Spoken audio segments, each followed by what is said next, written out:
Olá, como estão? Espero encontrá-los bem. Pessoal, estamos começando mais um programa Bem Mais Osasco em TV. E gostaria de dizer para você que está me assistindo pela primeira vez, ou para você que já vem me acompanhando, que o Bem Mais Osasco em TV é a versão comentada da revista Bem Mais Osasco. Só que nos programas nós não conseguimos comentar a revista inteira.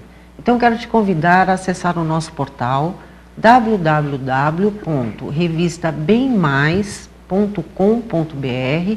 Nele você terá a opção de ler a revista na íntegra, no formato online, verificar qual é o ponto de distribuição mais próximo no ícone distribuição, ou, se preferir, pode entrar em contato através do faleconosco@revistabemmais.com.br ou por telefone, que é o 3534 9310, e solicite a sua assinatura. Pessoal, hoje o assunto que vamos abordar é sobre uma coisa comum, corriqueira, que é a simulação de demissão sem justa causa. E a nossa convidada que vai falar sobre esse tema, já é parceira antiga do programa, é a senhora, ou melhor, doutora Luciana Galli Serra Monteiro, porque ela é contadora, ela é advogada e sócia proprietária da Profirma Assessoria e Consultoria Empresarial. Luciana, mais uma vez, seja bem-vinda ao nosso programa. Obrigada. Eu agradeço também, é um prazer, Vanessa, estar aqui com você. Que bom, porque você aborda temas bastante pertinentes, então realmente isso acaba dando bastante oportunidade para te trazer aqui. Obrigada. Tá certo? Bom, o tema que a gente vai explorar hoje, na verdade saiu na minha edição de julho, não é? E mostra, naquele tema que você abordou, exatamente esses acordos entre empregado e empregador, né? Mas que isso pode trazer problemas para ambas as partes. Então, para a gente entender um pouquinho melhor sobre as consequências desses acordos, minha primeira pergunta é: o que vem a ser, né, a simulação da demissão sem justa causa? Eu vou explicar primeiro o que é simulação, né? Tá. A gente está acostumado, no vocabulário corriqueiro também, usando a mesma palavra que você usou, simular, ele é um ato de você fingir alguma coisa, fazer um disfarce de algum ato seu, né?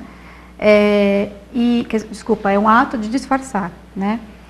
Quando você faz isso no mundo jurídico, ele tem efeitos civis e penais, né? Tá. A simulação, a demissão sem justa causa é quando a empresa decide dispensar o funcionário sem que ele tenha cometido uma das causas previstas na CLT. Então é sem justa causa.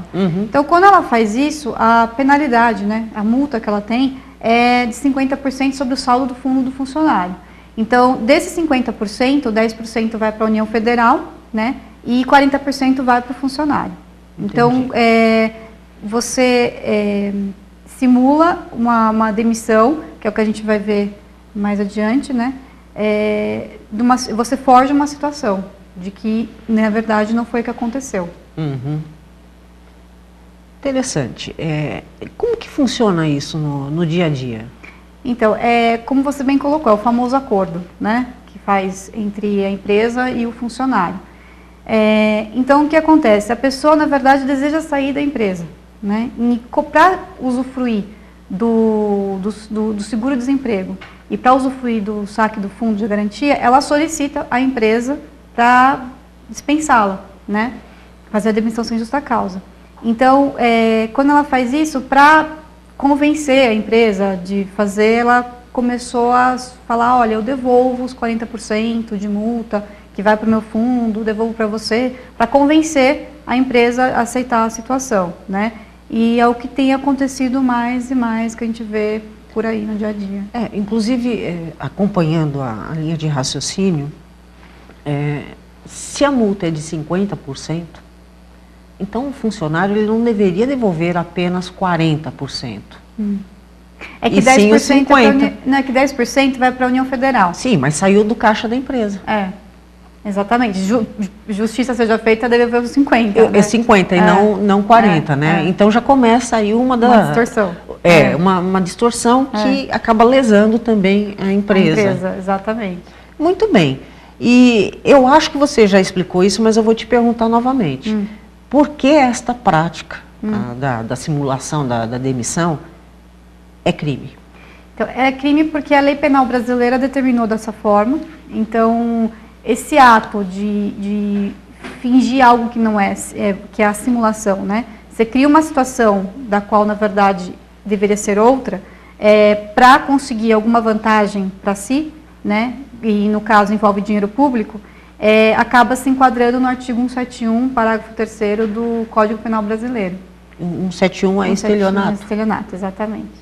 Então, lá descreve certinho a parte do estelionato. Então, diz, obter vantagem para si, né, onde você acaba prejudicando alguma outra coisa, né, alguma outra pessoa, no caso, nesse caso, o Estado como um todo, a sociedade como um todo se prejudica, né, para obter uma vantagem para si próprio. Né? E aí, quando eu falo o parágrafo 3º, é que ele vira um crime qualificado, porque ele tem um aumento de pena porque é contra a administração pública, né? Contra, não envolve somente duas pessoas civis normais, né?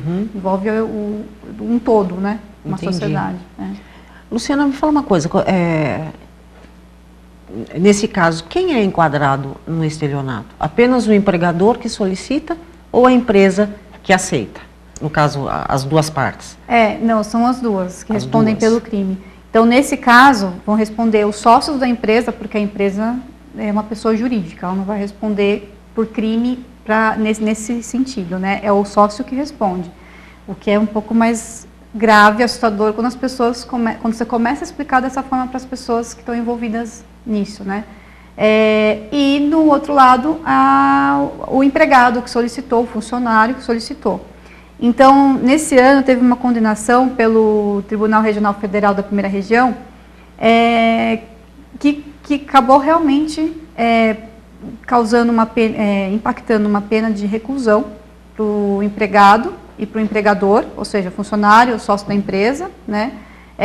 E aí você começa a pensar, é ser preso mesmo. Reclusão é você ficar encarcerado. Aí foi substituído por uma pena de prestação de serviços à comunidade, mais a multa de 10 salários mínimos para os empresários e 3 salários mínimos para os empregados. Então, assim, o acordo saiu caro, porque além dele ter, né, você até colocou uma situação, então tem os 10%, né, que ele não pega de volta, tem funcionário que faz o acordo e não devolve os 40%, já ouvi vários casos assim. Além disso, né, aí ele figurou como réu em processo penal, tanto o empresário quanto o funcionário, teve os custos do processo e deixou de ser réu primário. Né? Então, assim, é uma coisa quando você para pensar, que a gente começa a olhar dos dois lados, né? Saber ter esse conhecimento e saber como as pessoas não sabem disso, e você vê que é mais grave ainda, né? Porque as pessoas fazem na inocência ainda, né? Achando que não é crime. Então, sem maiores consequências. Exatamente. Eu te confesso que eu estou, surpresa. Acho que ninguém tem essa noção, não consegue mensurar até onde isso pode ir. Exatamente. Por isso que nem mesmo os empresários, quando fazem, porque faz na boa fé, querendo ajudar. Às vezes querendo ajudar. Exatamente. Ou porque se sentiu meio coagido, né? Então acaba fazendo. Mas vamos levar para o lado bom, né? Na boa fé. Exatamente, fez na boa fé. Bom, Luciana, eu vou chamar o nosso intervalo, tá? Enquanto isso, você vai tomando uma água. Pessoal, volto já já.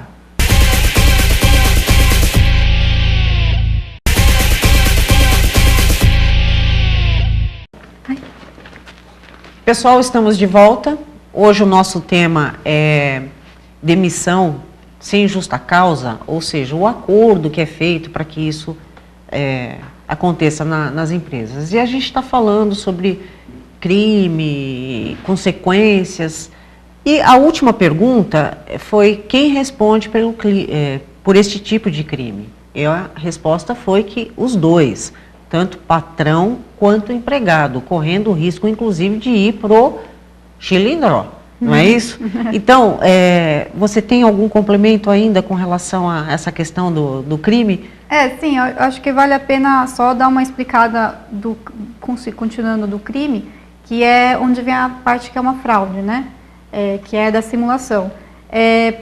E para explicar isso, eu vou só dar um resumo sobre o que é o objetivo do FGTS e do seguro-desemprego, né? O FGTS ele foi criado, o que algumas pessoas chamam de poupança forçada, para a pessoa ter numa situação de emergência.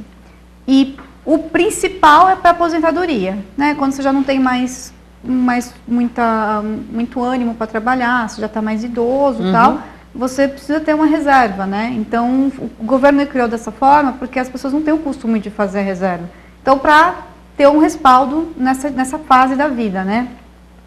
E aí, criou-se algumas situações onde você consiga fazer isso, retirar o fundo de garantia, sem ser só na aposentadoria. Aí veio na aquisição da casa própria, no caso de doença grave e no caso de demissão sem justa causa. Então, isso é o fundo de garantia. O seguro-desemprego, ele foi criado para amparar o trabalhador, o indivíduo, né, quando ele está numa situação realmente de necessidade. Então, ele está lá trabalhando, feliz e contente, a empresa manda embora ele do nada, né? E ele não tem nada em vista. E aí, o que ele faz? Então, olha, é uma situação de emergência. Então, você tem umas parcelas para você conseguir procurar emprego, se manter até então, né? E o fundo, para qualquer emergência, você consegue acessar. Mas aí o que acontece? As pessoas fazendo essa simulação de demissão de justa causa, elas acabam acessando esse dinheiro quando bem entendem, né? Porque não é na situação de emergência. Então, ela teria um emprego, a empresa não ia mandar ela embora, ela quer sair, né? E ela pega e força essa situação. Então, quando ela força essa situação, né, faz uma forja, né, o fingimento, a simulação, ela está causando uma fraude. Então, por isso que recai no crime, configura naquele artigo que eu mencionei, que eu sei lá. Exatamente, o 171. Exatamente, o famoso 171, né? E eu acho que vai até um pouquinho mais além, porque muitas situações o funcionário vem, sugere o acordo acontece, na sequência ela arruma emprego e ainda pede para não ser registrado para continuar recebendo o seguro-desemprego. Exato. Então, isso é uma coisa que tem tantos desdobramentos. Exato, porque aí você envolve a próxima empresa, dela ficar ilegal, porque ela é obrigada a te registrar, né? Então, inclusive, só aproveitando, por que a gente chama de poupança forçada, né? Porque é um direito indisponível, não é uma opção. Eu não quero que você recolha o fundo, dá o dinheiro para mim direto. Não dá para a pessoa escolher, é um direito dela, mas ao mesmo tempo ela não tem como optar por não receber. Falar, em vez de você pagar 8% por mês na minha conta, dá para mim aqui. Não dá. É uma da qual você não pode dispor, muito menos a empresa. Falar, olha, eu não quero te pagar o fundo. Não existe isso. Então a gente chama de direito indisponível, por isso que é poupança forçada. Então quando ela entra num outro emprego e fala assim, olha, não me registra que eu quero receber o seguro, eu quero fazer uma renda extra. O que ela envolve a empresa em outra coisa? Que a outra empresa era obrigada a registrá-la, recolher o fundo e não vai fazer, né? Então, realmente, tem mais desdobramento sem ser as duas partes iniciais, né? Bom, não sei se eu vou ser repetitiva, mas eu entendo que é errado isso tudo que a gente está falando por se tratar de crime, né? Mas por que esse tema é tão importante? Então, volta um pouco do que a gente acabou de falar, né? Está sendo tão distorcido o direito que você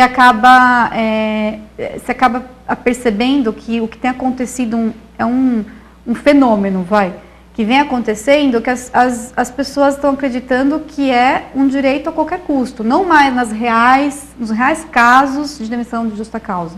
Então elas acham, é estranho até você observar, elas acham que elas têm direito que você mande embora. Então, assim, o que antigamente era ter vergonha de se mandar embora, elas querem que ninguém mais perde hoje a conta. Orgulho, né? Orgulho, que sai vibrando, eu consegui o acordo. Consegui o acordo, tal, né? Então, é por isso que é tão importante, pela falta de propagação dos efeitos disso e de conhecimento das pessoas e de uma distorção tamanha que virou ao contrário. Mas, não, você tem que me mandar embora, né? Então, assim, só só para finalizar, por que eu estou falando que é um fenômeno? Porque a gente conversa com clientes, empresários, amigos, está todo mundo reclamando disso. Ninguém mais fala assim, a não ser que já tenha um emprego muito certo e não faça parte desse tipo de necessidade, de querer ganhar uma vantagem, a pessoa fala assim, olha, você me manda embora. Aí eu vejo que as empresas estão se sentindo acuadas, porque primeiro que ela não quer perder o funcionário, ela quer que o funcionário continue ali. Aí a pessoa está começando a forçar uma situação. Então a empresa fica numa situação meio coagida, né? Porque tem tudo aquilo que a gente já falou, né? E ela, parando para pensar sobre esse aspecto do crime, ela se envolve numa coisa que ela nem queria que o funcionário saísse, né? Então eu vejo que tem muita gente reclamando disso está acontecendo. É muito comum a reclamação. Aí eu vou comentar assim, bem paralelo, né? A gente tem vivido dias, atualmente, o mundo está de uma forma onde tudo está muito distorcido, não é? Então, trazendo para esse tema que nós estamos agora, aonde que está a distorção? O que seria direito do trabalhador e até mesmo direito da empresa, porque a empresa tem o direito de mandar ou não mandar. Exato. Né? Ela, teoricamente, detém o poder em cima do funcionário. Porque antigamente o funcionário insatisfeito, ele simplesmente pedia demissão. Exato. Hoje não. Então hoje, ao invés de ele pedir demissão, ele força, ele transforma o que seria direito de mandar embora em dever. Exato. É essa a distorção. Né? Então, o empregado, o patrão hoje, ele deixou de ter o direito e passou a ter o dever de ceder à coação. É curioso, é bem esquisito o fenômeno mesmo. Você fala, não é? Então, o que a gente fala em fenômeno, e esse fenômeno não fica limitado às ações trabalhistas. Né? Você pega valores de pai e mãe, com relação a filhos, então pai e mãe que mata filho, filho que mata, sabe, são as inversões. Eu estou saindo até fora, porque a coisa está ficando generalizada. Não é, realmente, eu concordo plenamente, não é só nesse caso. Eu estou falando de uma distorção, de uma inversão de valores. De valores. Num pontinho da sociedade, mas está geral mesmo. Quase tudo que a gente lida, né, a gente vê que as pessoas estão fazendo ao contrário do que deveriam fazer. Né? Então você vai num lugar para ser atendido, a pessoa te maltrata e ainda acha que você está atrapalhando por achar ruim que ela maltratou você. Pois é. É tudo o contrário. Exatamente. Luciana, a gente vai ter que interromper porque o intervalo chegou de novo. Pessoal, voltamos já já.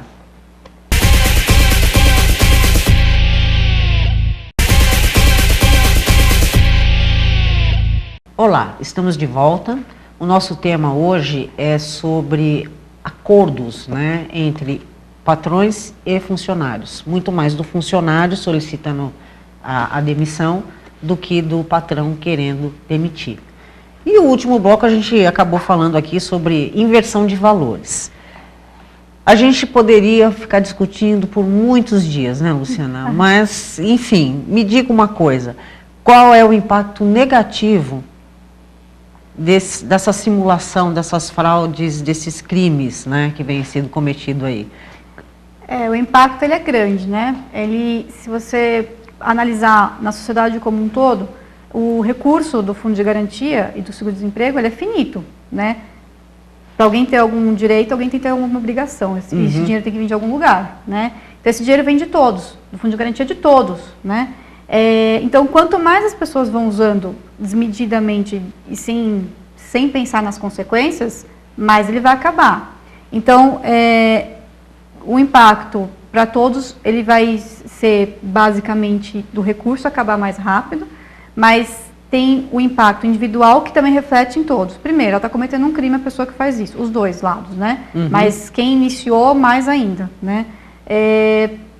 Segundo, a pessoa não para pensar que o seguro-desemprego, por exemplo, né, você só pode ser só concedido quando a pessoa já não tenha usufruído dele nos últimos 16 meses. É a regrinha lá do seguro-desemprego. Então, se ela forçou uma situação dessa forma que a gente citou, né? Aí usufruiu do seguro-desemprego. E muitas pessoas falam, estou recebendo seguro, não vou procurar emprego. Isso também eu já ouvi eu mesma de várias pessoas, né? Ela usufruiu todo o seguro-desemprego, gastou o fundo de garantia, não tem nada. Aí ela pega, vai lá, procura um emprego, consegue outro emprego. Aí ela fica 6 meses no emprego. Aí realmente ela é mandada embora. Sim, realmente uma demissão sem justa causa. O que ela vai fazer? Ela não tem mais o fundo, não vai ter direito ao seguro-desemprego, porque ela já usufruiu há menos de 16 meses. Aí sim ela vai passar necessidade. Aí a emergência que deveria acontecer, aconteceu e ela não tem. Ela está desprotegida. Desprotegida, né? E isso muita gente deve ter experimentado, porque muitos não têm esta informação. Uhum. Eu vi caso de pessoas próximas a mim que aconteceu isso. Falou, forçou, conseguiu e agora está com um problema. Né? Então, assim, aí você não consegue nem ter dó da pessoa. Quer dizer, você tem dó porque ela desconhece as coisas, mas você fala, poxa, mas também fez isso para ficar em casa recebendo mesada, né? Então, pois é. É uma situação que fala um caso. Agora, Luciana, como é que o governo vê isso? Então, o governo, ele é o administrador desse dinheiro, né? Então, quando ele administra esse dinheiro, ele está percebendo que o recurso, como eu disse, o recurso é finito e quanto mais gente usar, menos ele vai ter. Então, assim, com isso, ele tem criado alguns mecanismos para tentar limitar o acesso indevido desses direitos, né? Então, criou lei para o ano passado, acho que foi, para você ter que comparecer a 3 entrevistas, pelo menos, tal, né? Para você conseguir continuar recebendo. Ele criou algumas coisas desse tipo. Entendi. E isso tem funcionado? Eu acredito que não muito, porque tem acontecido cada vez mais. Então, você vê, uma lei criada no passado, mais ou menos, não deu muito impacto. As pessoas continuam fazendo isso. Né? E você acha que isso tem alguma solução? Eu acho que a divulgação promovida pelo governo, o resgate da cidadania, né? Quais são as consequências do que eu estou fazendo na sociedade? Para mim e para o terceiro, né? Para todo mundo em geral, né? Isso é um modo das pessoas saberem, e se fizer, pelo menos está fazendo consciente, né? Então, se tiver o conhecimento, provavelmente vai deixar de fazer. Eu acredito, pelo menos, que as pessoas vão começar a ter uma conscientização. E ela sendo a conscientização, também divulgar. Então, isso que a gente está fazendo já é uma forma de divulgação. Por isso que eu até achei interessante o tema. Né? Tá. E então, vamos um pouquinho mais além, né? Na sua opinião, qual o método mais adequado para a gente disseminar essa informação toda aí? Eu acho que o governo devia promover campanhas para resgatar a cidadania, mostrar essa situação como funciona, tudo isso que a gente falou aqui, conscientizando as pessoas, né? E a gente espera, as pessoas estando com esse conhecimento, passarem a disseminar também com outras pessoas. Falar, olha, eu vi, não faz isso. O pai para o filho, né? Fala, filho, não, olha, eu vi lá no programa, né? Então, né, não faz isso, é errado, tal. Vê que é errado, pelo menos, e tentar não fazer o errado, né? Fazer o certo. Perfeito. Bom, de uma forma geral, precisa-se urgentemente que toda a humanidade, né, resgate os valores. Sim. De forma ampla, geral e irrestrita, porque a coisa está feia. Tá se debandando. É. Bem, Luciana, o nosso tempo infelizmente está acabando. Você quer fazer alguma consideração final para o meu público? Eu acho que é um tema muito legal de passar para frente. Eu acho que as pessoas deveriam ter esse cuidado, né? Prestar atenção e levar adiante. Perfeito. Pessoal, quem pegou o programa já iniciado e se interessou pelo tema, entra no site www.revistabemmais.com.br, busque a edição de julho. Então tem um íconezinho lá que está escrito a revista, clique lá e lá embaixo, vai rolando a página, no final você vai achar a edição de julho. Esse tema foi abordado nessa edição. Com isso, eu agradeço mais uma vez a sua presença aqui. Eu que agradeço. Tá? E para vocês que estão em casa, muito obrigada pela audiência, pelo prestígio. Enfim, a semana que vem a gente se vê novamente. Semana que vem, Tucano Preto falando sobre capoeira. Até lá, pessoal.